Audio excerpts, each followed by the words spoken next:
Thank you very much, Nirabkur. Thank you for inviting me to do this. I've been coming here and listening to other people, and I thought maybe I can also share some of the things that I've been doing. So I'm going to take you all through a journey, but before that journey begins, let me share a couple of news items. So this was on 30th of November 2019. In fact, it was the day before I took this lecture in India Habitat Center. And they said, we need more doctors. There are 539 medical colleges with 80,000 plus medical seats. And there's a lot of, who are about, we can't do without doctors, we have to have more. And then came this in 2022, after the pandemic, where the minister says we actually have too many doctors already. The ratio is more than the WHO standards. So this is where I'm starting from. But the journey will begin at the beginning, at the start of medicine. And hopefully, I'll be able to open your eyes to show you a new vision, not literally, but metaphorically. So let's begin the journey of medicine. Most of you here would know that it all started in India, ancient India, around 3000 before the Common Era. And Ayurveda is the art of medicine, which is a subsection of the Atharvaveda, the four Vedas which are there. And the story about the god of medicine, Dhanvantri, is very interesting. So this is in the mythology, when there was Samudra Manthan. Samudra Manthan is a churning of the oceans. So what happened was all these Hindu gods, who were very naughty, as Hindu gods are, and they did lot of bad things. And there was a rishi called Durvasa, and this rishi was so angry that he told them, you're going to lose all your powers, and I'm going to take away your immortality as well. And the rishis were powerful. His curse worked, and the gods lost their powers and lost the immortality. So what do? They went to Asuras. Asuras were the bad guys. And they said, can you please help us something to regain this? They said, yes, we'll do that. So they went into the ocean, and they did for many, many years. There was a Samudra Manthan. And it's very interesting that the description is very similar to what the scientists now say happened at the time of when the DNA was being formed in the chemical soup. So Samudra Manthan, you can take it as sort of similar to that. And there came God Dhanvantri, who is supposed to be an avatar of Vishnu. And Dhanvantri had the Amrit. Amrit is the portion of immortality. And the Asuras tried to grab from them, but the gods got hold of it first, and they regained their power. That's where Ayurveda had begun. But the interesting thing is, in the literature, which is still available to us, there are two major treatises of medicine of those times, Chakra Samhita and Sushruta Samhita. And that introduced the concepts of diagnosis, prognosis of conditions, ethics. Diabetes was known. Sushruta was treating diabetes at that time. It was called Madhu-Meh, which means you pass sugar into your urine. So they had, the knowledge was absolutely amazing at that time. Egyptians came into it later than Indians. And then, obviously, around 400 BC, the father of the modern medicine, the oath that we take, Hippocratic oath, the Greek medicine became popular, and that sort of started spreading around the world. When we look at Sushruta, so I'll give you example from my own specialty. Cataract, all of you would know, is an opacity of the lens of the eye. And what Sushruta used to do was a technique called couching. So he would put in a very sharp spear-like instrument and just throw the cataract back into the eye. It's a quick, very quick procedure. You didn't even need a local anesthetic. And that became highly successful procedure for curing blindness due to cataract. And the absolutely amazing thing is that some of these instruments, which I've shown here, are still being used. I have used them in my cataract surgery, like the spear-shaped instrument there. This one here, we still use that. And the others are needles with threads. He was also a plastic surgeon. He's credited with the first plastic surgery for the nose. So we were very advanced at that time. Now, some of you may recognize this. Yeah, Portuguese, Garcia Diotia. And he wrote this in 1516, I think, 1563. And this was about medicinal plants. So basically, he's bringing the Greek medicine, but actually taking the Ayurveda. So he was, in fact, you could say the father of integrated medicine in that sense, because the Western medicine from the Greek was coming to India, but he's actually talking about herbals which are available in India. So I thought the Goa connection would be interesting. Spread from India to Middle East, went to Mediterranean, went into the Roman Britain. So 1565, there are records where people were using couching to cure, and a lot of them were these miracle cure workers. You know, they would say, blind people, and they see. And people used to say, wow. So this was going on until a French surgeon, Jacques Devial, yeah, in 1747, he said, why are we throwing this cataract back? Because that actually had complications long term. Patients had instant vision, but the cataract material would then cause an inflammation in the eye, and they eventually would go blind. So the long-term success was poor. So he decided to make a cut in the eye and take out the cataract as a whole. So that was 1747.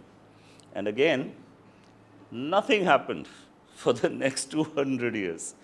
Everybody was just using that technique, make a cut, take the cataract out. And this is a very interesting story happening in St. Thomas's Hospital in 1949. This is sort of just after the Second World War. And Harold Ridley was the surgeon, chief of ophthalmology there. And he was operating on a cataract patient. So he opens up the eye, takes the cataract out, and starts putting in stitches. And one of the medical students who was watching, he said, sir, haven't you forgotten something? I said, what? He says, you didn't replace the lens. He said, you have taken out the lens of the eye, you've not replaced it. And Harold Ridley suddenly thought, yeah, he's right. We should be replacing the lens. And just at that time, he had seen a lot of pilots from the World War II time who were coming with injuries. So these were who had crashes, and they had Perpex glass in their eye. And Perpex is a type of plastic which was inert. It did not cause any inflammation in the eye. So he decided to make a lens out of Perpex and put it in the eye. And that was the beginning of the intraocular implant, the artificial lens to replace the natural lens. Mind the word artificial. We'll come back to the artificial word, okay? So that has revolutionized after the 6th century BC, coming on to the 1747 and then 1949. So by the time I got into ophthalmology in All India Institute of Medical Sciences, we were still using the same techniques, and intraocular implant was actually not being done at that time. And very interestingly, we used to have patients coming from villages who had couching done in one eye. And as junior doctors, we used to get to do the eyes which have a good result in one eye. So second eye was given to us. And many times the result from the original surgery was better than what we do. So we used to laugh. We said we should restart couching. You know, it's such a beautiful surgery. Because it was like a small incision. They just put a needle in and throw it in, and patient can see unless it goes into inflammation. So I'm just showing some of the pictures from the surgery that I was doing at that time. We had various means of removing this. And incidentally, my hostel there was called Dhanvantri Hostel. So we were told all about Dhanvantri at that time. So again, from 1980 to 2014, the revolution had begun and it moved very rapidly.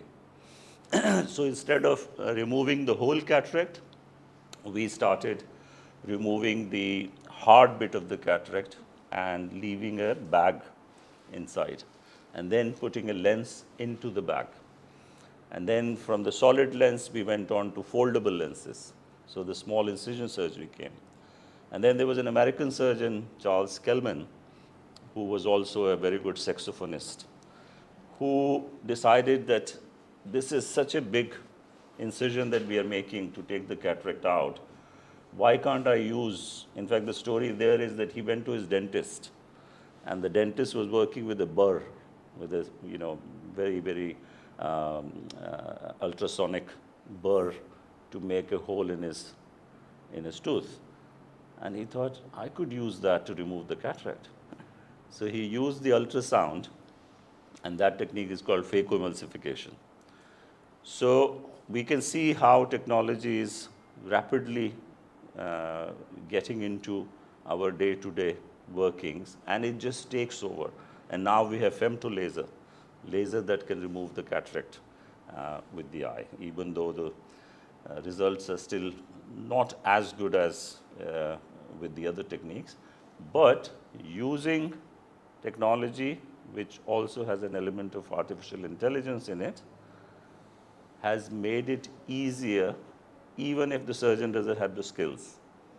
So it has taken over part of the skills that the surgeons use, and that's the advantage of femtolaser.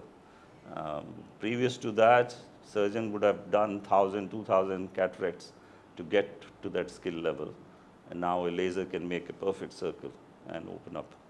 1955, 2 years before I was born. So it's not a new thing. We are hearing a lot about it now, and I will talk about robotics as well. 1980. So the year that I went into ophthalmology, robots had already started. So these things are not new, they have been there. And then came the revolution of lasers and eyes. So this is again a fascinating story. A German ophthalmologist, Mayer Schwickerath, he thought we get these bleeding points in the retina. Why can't I do like a welding? Just burn it a hole. And he started experimenting with a magnifying glass using the sun rays. So he would focus the sun rays, focus into a spot, and it would burn. And in the process, he actually burnt his own retina. He had macular burns, but he created the first, what is called a photocoagulator, using xenon arc. Xenon arc was very, very bright light of the xenon gas, and that would create a beam, which eventually we used argon laser and other lasers.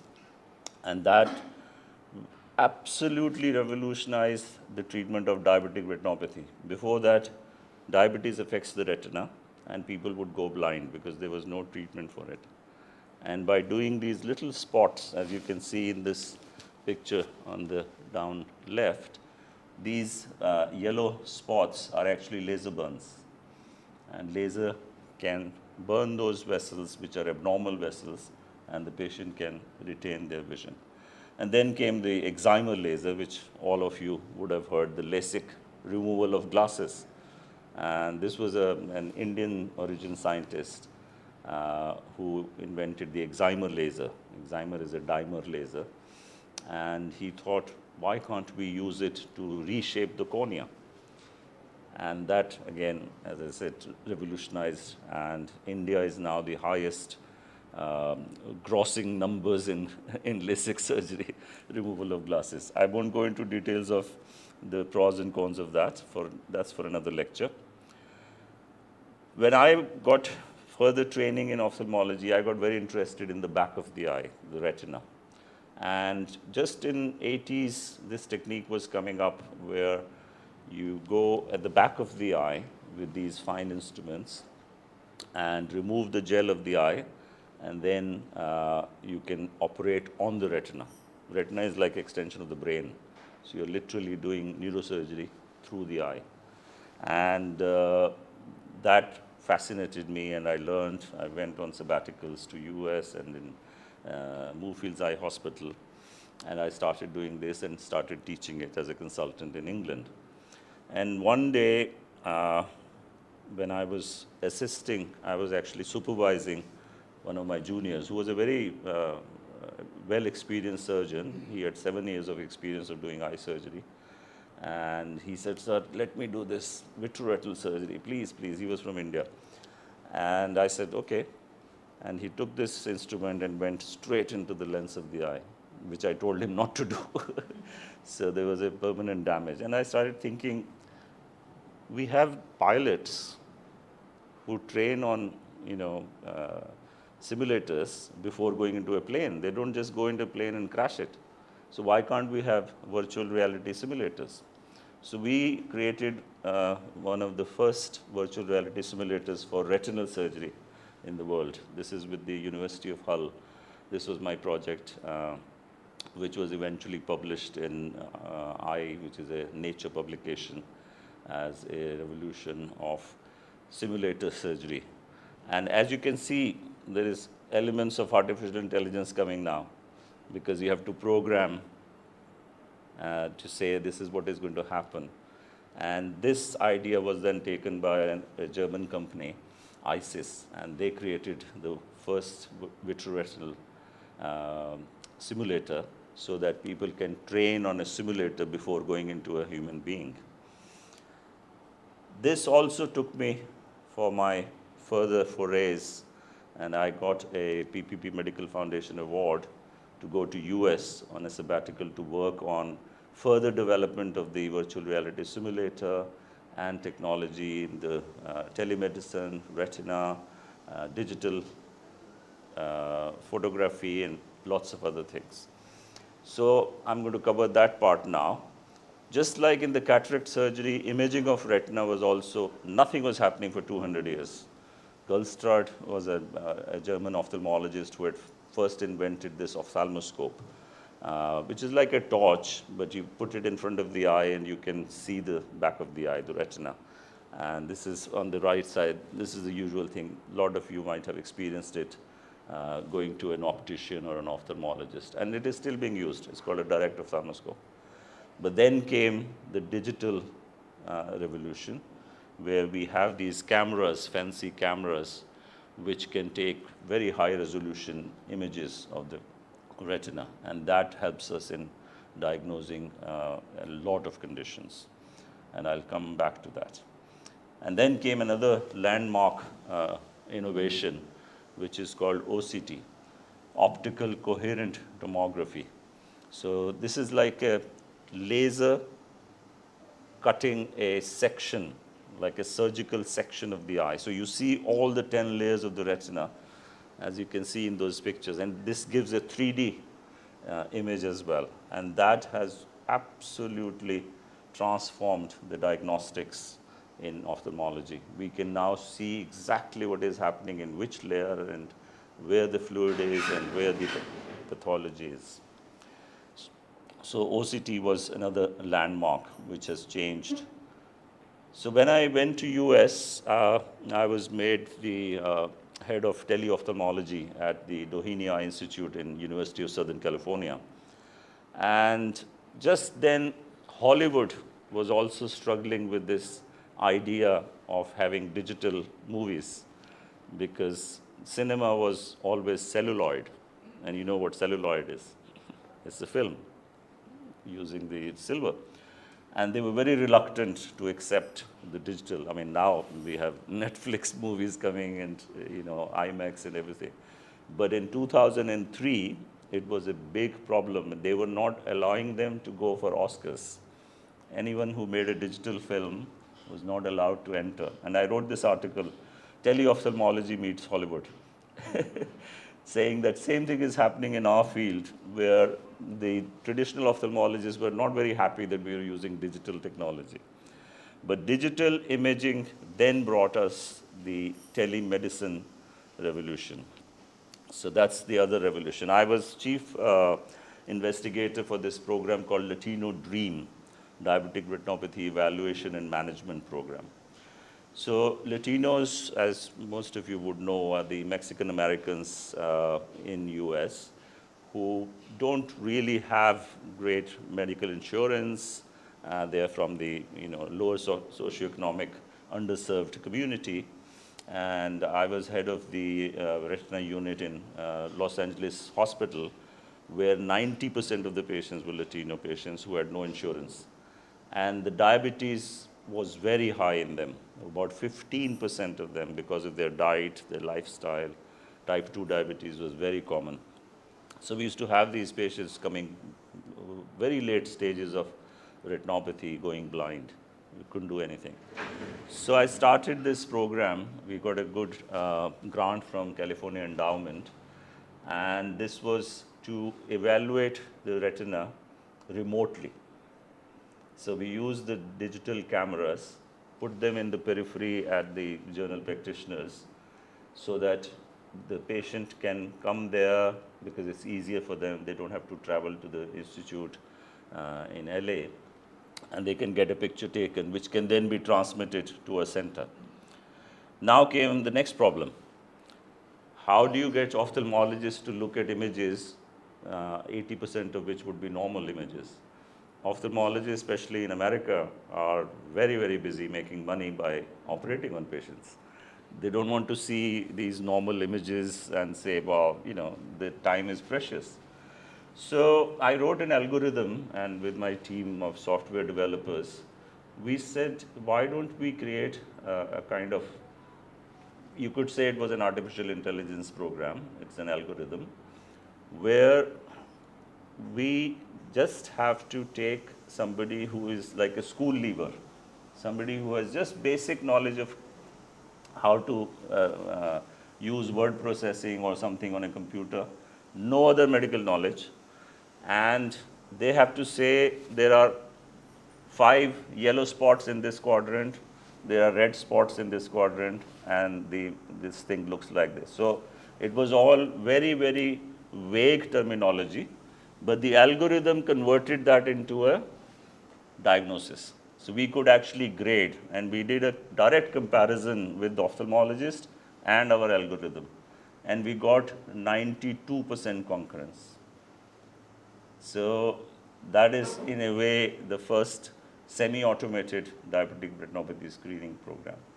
This was then taken up by a Swedish company and one Aberdeen-based company, and they created a fully automated version where all you need is a digital photograph of the retina, and it tells you whether it's normal, if it is abnormal, what grade it is. And that has been used in Scotland now for over 15, 20, 25 years.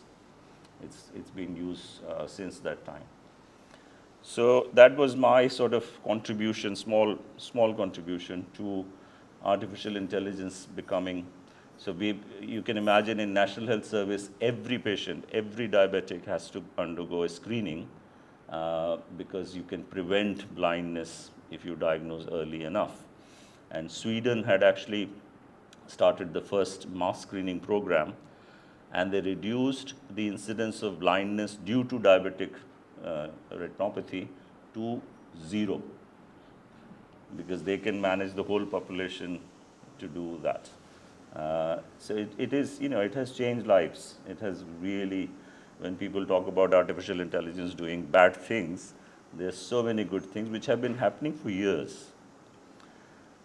While I was involved in technology aspects, I also got the opportunity to work with one of the geniuses called Mark Humayun. He was a Pakistani origin. His parents were from Pakistan, who came to US when he was 9 months old. And he was genius is very commonly used for a lot of people, but he was a true genius. When he was in medical school, he said, I'm going to create this artificial retina, a chip implant, which blind can see with. So he went to his ophthalmology professor. He says, I want to do this. He says, I don't know what retinal chip is. I don't know what microchip is. I have no idea how many ohms of electricity can go through. So he went to the engineering department and said the same thing. And they said, well, we don't know what retina needs. We don't know what cells are sensitive and all that. So what he did was, during his internship year, he actually did engineering. So he became an engineer and an ophthalmologist, and then he became a retinal surgeon. And he invented the first artificial retina, the retinal chip implant, called the Argus. Now we have an Argus 7. So I assisted him in the very first surgery. In fact, Steve, what's his name? The singer, famous blind singer? Stevie Wonder was one of our patients, but he didn't qualify for surgery because we were in LA, and obviously it was a great PR stunt to have Stevie Wonder come for a blindness removing surgery, but he wasn't suitable, so we took another patient. This first patient, so these are actually pictures from the 2003, the case that I assisted. And if you can see, there are 4 by 4. So these are the electrodes which are picking up the light and sending this electrical impulse through the retina into the brain. So what is the patient seeing? They are seeing a 16 pixel image, not 16 megapixels. Don't confuse with mega. Mega is very, very. So it's a very, very, very raw image, just 16 spots of light. But that first patient, who was blind for 40 years, total blindness, he could not see light from dark. He could see hand movements, he could count fingers, and he could make out shapes of things. The very first patient. It was a great success. And then a lot of other work was being done. In India also, one of my friends got a grant through President Abdul Kalam, and they did an indigenous version. But it didn't sort of do as well as the American version, which was very, very expensive. And I was a little bit sort of disillusioned by the American system, because when you talk about blindness, you think of all these poor people in India going blind, and the surgery there was costing something like $1 million to get the whole surgery done, the follow-up, and the actual implant was $100,000 itself. But it was a great experience to see how the cutting edge research is doing. The lab that I was working in at Johns Hopkins, so my first sabbatical was at Johns Hopkins before I moved to Los Angeles. Next door, they were developing the Da Vinci robotic surgery. You must have heard of Da Vinci. This was one of the first robots which did heart surgery. So it's not the robot doing the surgery, it is still the surgeon, but it takes off all the skills that a surgeon may not have. So your hand might be shaking, you may not be accurate enough to pass through a smallest of the vessel. So a robot can do all that, and surgeon is sitting on a computer, and again using artificial intelligence from the patient's previous diagnostics and doing surgery for that. This has now developed into a whole new field of robotic surgery. We have robotic surgery for eyes, we have robotic surgery for prostate, and many other conditions. And obvious next step is you connect it to a 5G or a 6G, and you have AI, which is telling the robot what to operate, how to operate, and everything is automated. We don't need the surgeons. While all this is going, I was also involved in a very exciting project of nanotechnology-based targeted drug delivery. So most of the times medicine is, you got a cough and cold, you take this tablet. Now antibiotics, you take antibiotics orally, they will go all over your body. They're going to do so many other things in the body which are undesirable. Steroids. Steroids are very potent drugs, and they're given for many, many conditions to reduce the inflammation. But we have no control once the body takes it, where it is going and what else is doing. So targeted delivery using nanoparticles is that the drug goes exactly to the point that is needed. So again, this is using intelligence ingrained in that, in the diagnostics, which is then transformed into a drug delivery system. So after these 3 years of very, very exciting work, I was completely flabbergasted at what is going on in US, and I came back to UK for my sins, and we were way, way behind in everything.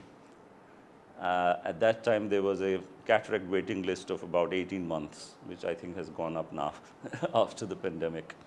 So they recruited me for a company. I was medical director for a company called Netcare, which was from South Africa. And our job was to go around the country reducing the waiting list. So I was doing like 24 cataracts a day, 6 days a week, 3 weeks in a row, and that fourth week was my medical administration week, sitting in a posh office in London, Harley Street. But it was an experience, another eye-opener for me, because I saw patients who had gone blind in one eye without realizing it, because your good eye compensates. So you go along with your, unless you are doing something very precise work with your eyes, you don't realize it. And very, very few people would keep checking, oh, can I see, if there's nothing, they started checking now. So I thought of this idea, having worked in the virtual reality simulation area for the last 8 years. I thought, why can't we have this VR system where the patient can do their own checks? So it's like recreating an optometrist office or an ophthalmologist office. So all the tests that are done when you go to an optician, they ask you to read the letters, and then they do color vision and other tests.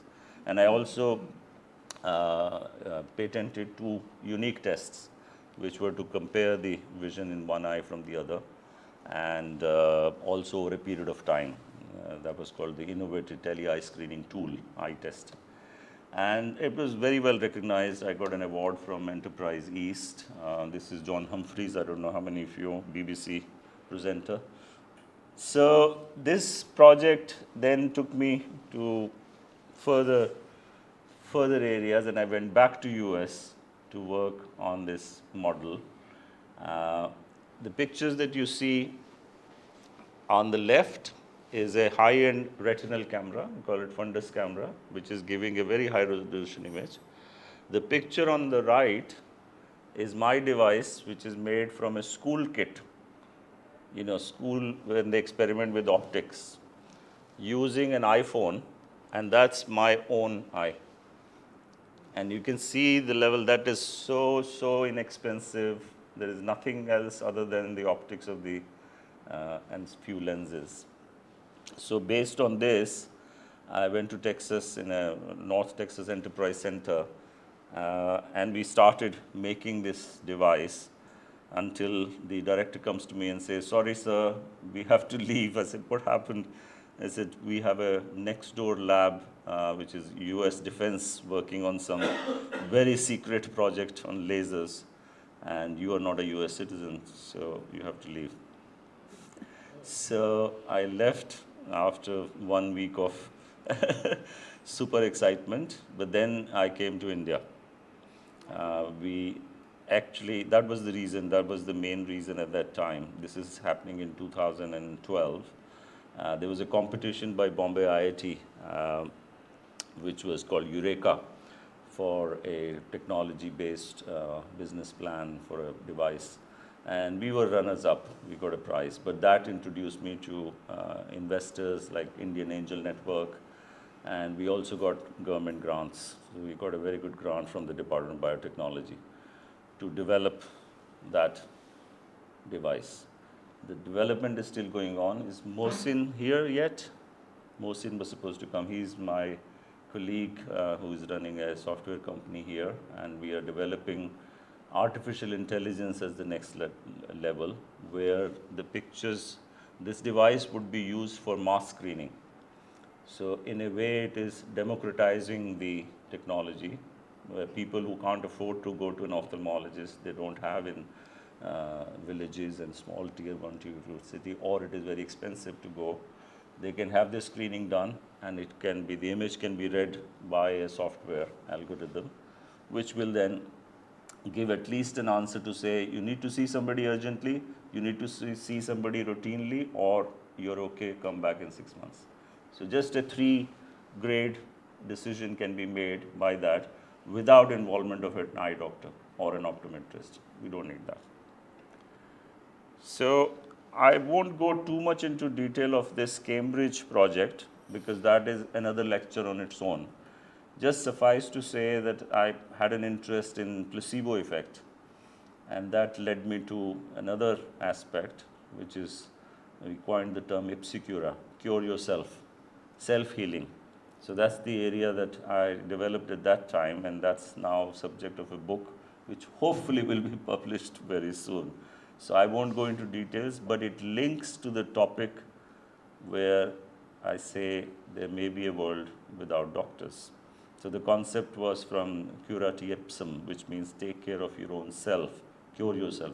Actually, it is a quote from the Bible where they're telling the physicians, I think it was John or somebody, I don't know who it was, Matthew, who said to the physicians, take care of yourself first before treating others.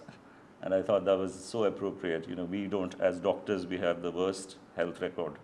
Our lifespan is less than the general population because doctors don't take care of themselves. So the idea was to stimulate the body's natural rejuvenation powers to heal using innovative technological interventions, but combined with wisdom of traditional well-beings, the Ayurveda and the alternative therapies. A lot of them work through placebo effect. I'll take you now to a steep rise into the artificial intelligence scene, because by this time, while I was doing this work in the device sector and the cataract surgeries are going on, and Google came up with DeepMind.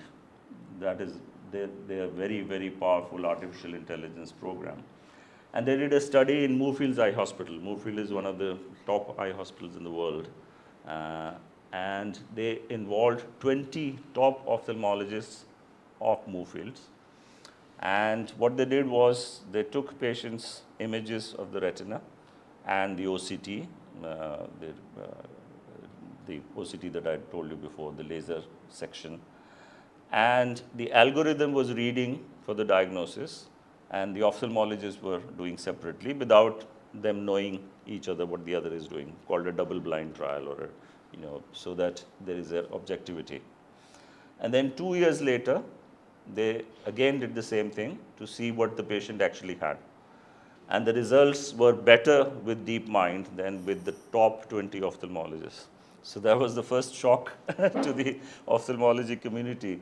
And you can imagine, in district hospitals and in primary care centers, the ophthalmologist level would be nowhere near what Moorfields guys would know, guys and gals, to be gender neutral. So this was really an eye-opener in a way that artificial intelligence is actually doing better than doctors. And then this came into radiology. Radiology has been the branch because everything is images, and all the images are now digital. So from X-rays to MRI scans to PET scans, and all the things in radiology are images. If you have a digital image, you can read pattern recognition, you have an algorithm, and it will tell you. And it can do hundreds of thousands within seconds. So radiology became the next. Now, this is a Nature publication review in 2018 about artificial intelligence in radiology. So early efforts were, humans were better, definitely. AI was with subhuman performance, occasionally used in commercial expert systems, but nothing, nothing great.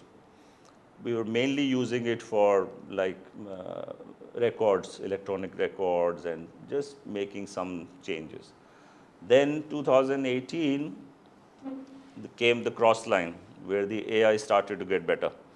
Narrow task specific AI. So you tell the AI, I have to pick up a breast cancer in this scan. Just one task. And you give them hundreds of thousands. And then machine learning, the machine learns. If first time they didn't get it right, next time they will get it better.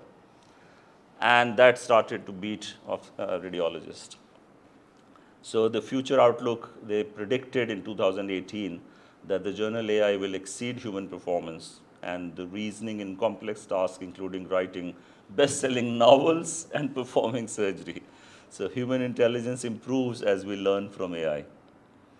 And this is, again, a landmark article. This is 2019, where they compared with 101 top radiologists, and AI did significantly better than the radiologists making diagnosis. So machine learning changed the game, because you can make an algorithm which is made by humans, but then the machine learns itself, saying that last time my performance was 90%, now I'm going to improve it to 92, 93, 94, and it goes on and on. Again, I was very, very fortunate to get opportunity to work with a stem cell lab, first in Cambridge, then in Texas as well. And stem cells, again, I'll just give a very, very brief view because it links again to the topic of doctors not being required in the future. Stem cells are like the original cells which convert into any cell in the body. And we now know that they can be affected by our thoughts, by our environment, by what we do, by what we eat. So this is again self-healing area where stem cells are being modified by our own efforts. And there's a company, Advanced Cell Technology, where they did this in the retina, and they actually managed to change the cells of the retina and curing blindness again. So this brings me to genetic engineering. What is genetic engineering? Where you have a specific disease, and you know that this gene is the one which is not working well. And there are ways now where we send a vector like a virus which can modify the gene. So it's all being done by technologies. Doctors have nothing to do with it. The diagnosis has been done by the imaging. Images have been read by the artificial intelligence. And then you tell the technologist, nanotechnologist, you do this engineering, and then you send this drug into the body. So Google Meet DeepMind speaks again. And the epigenetics is another emerging, very, very exciting field, which is about how our environment, what we eat, what we think, our stresses of life can modify the genes. So we knew that everybody doesn't get a disease which is in their genes. So there are people who would smoke like a chimney, will never get a lung cancer, while there are people who have never smoked would get lung cancer. So even though there's a correlation between smoking and lung cancer, we know that there are genes which can go turn on and off. And the latest research shows that those turning on and off can be controlled by the human being themselves. And that's the exciting field of epigenetics. So Google AI, now this is from June 2023, last year. And this is unbelievable stuff.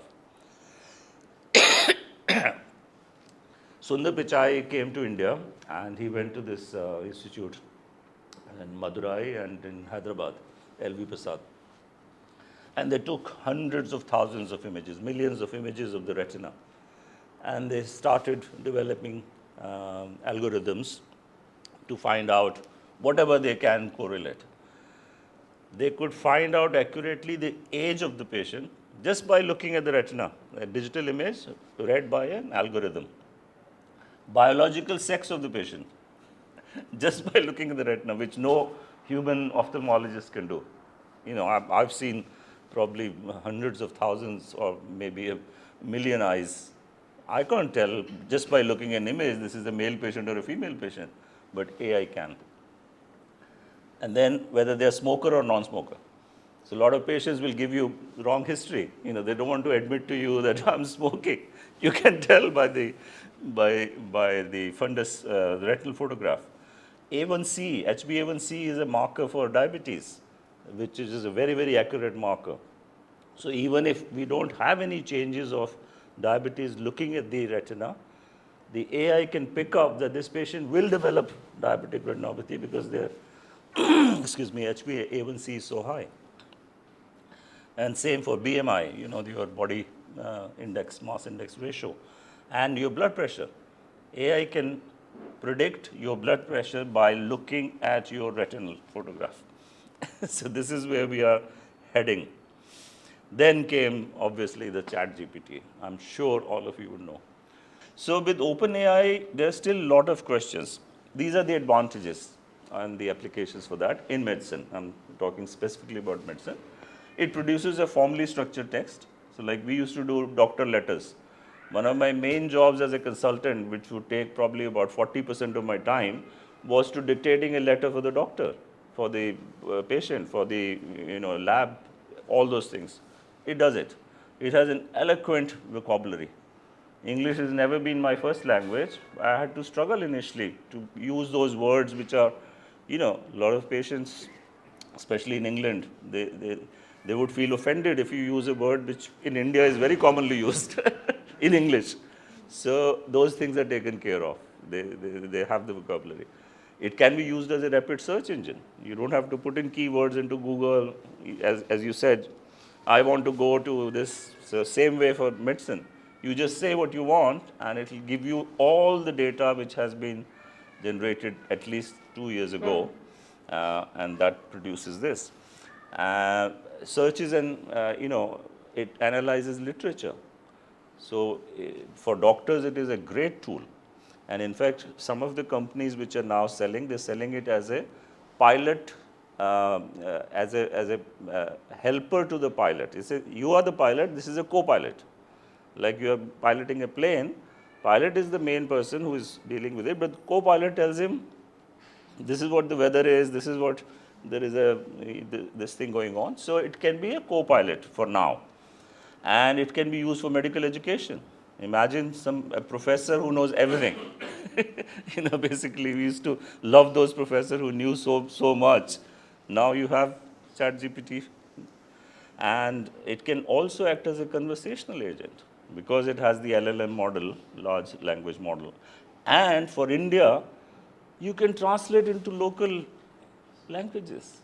So you can imagine you're seeing the top ophthalmologist or the oncologist of the country who can speak your language. So there are lots and lots of great things in that. It can be used for patient monitoring. So patient monitoring is something which prevents illness. For example, my device. So ophthalmology, if you look at India, India is the largest number of blind people in India. And 80% of that blindness is preventable. If it is caught in time, it can be treated, it can be cured. But it is not because we don't have access. So if you have a device like that, a screening device, you go to the villages, a healthcare worker like Asha worker can go and do the tests, and it gives a three-level diagnosis that you need to see somebody, no, you don't need to see somebody, or you need to see somebody at a certain time.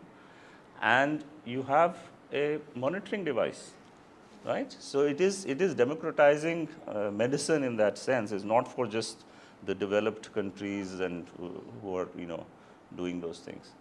And now we have, this is Google announcement, I think a couple of weeks ago, a doctor in your palm. Google calls it a Med Palm 2.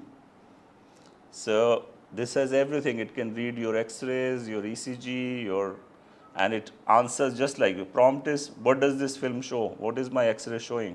And the output will be a full diagnosis. There's a fracture on the 4th metatarsal, and you need to do this, and this.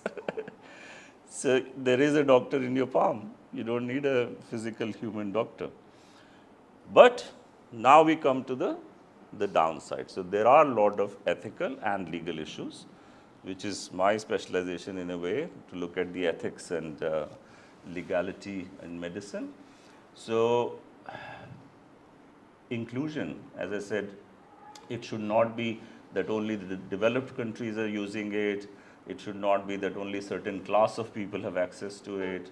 There have to be ways that everybody can benefit from it. Transparency. We don't know what those algorithms are. We saw the fiasco about ChatGPT CEO when he was sacked. They didn't trust, the people in the company didn't trust. They said, what are you programming? We don't know what you're programming. So transparency is very, very important. Accountability. Supposing something goes wrong. Just 2 days ago, there was a news from US. One of the robots actually caused a hole in the heart. Something went wrong with the communication. Who is responsible? Is it the surgeon who was supervising? Is it the person who wrote the algorithm? Is it the company who made the robot? We don't know. We have no regulations at the moment. So accountability is important. And then, as I said, cognitive services, where the emotions come in, patients, somebody is crying in front of you, you have to break a bad news. Robot can't do that. There is no way they can reach that level of empathy where you're reading body language. You know this patient is uncomfortable. You know this, they need this. So that has to be. Security, obviously. We all know all our phones are being monitored all the time. Whatever you say is being. So your medical, this thing will also be.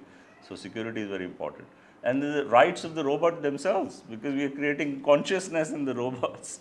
So they would want rights. They'll say, oh, you can't destroy me.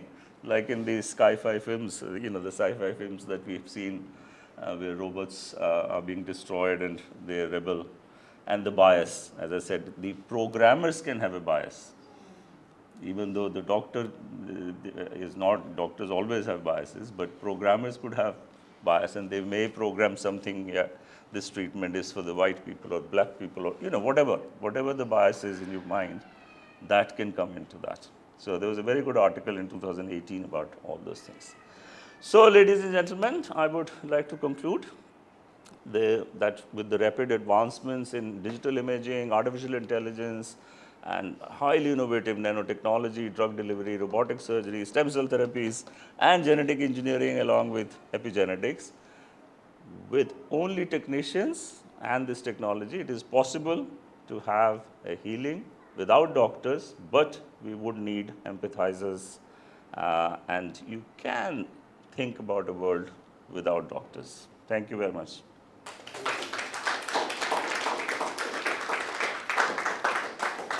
Question?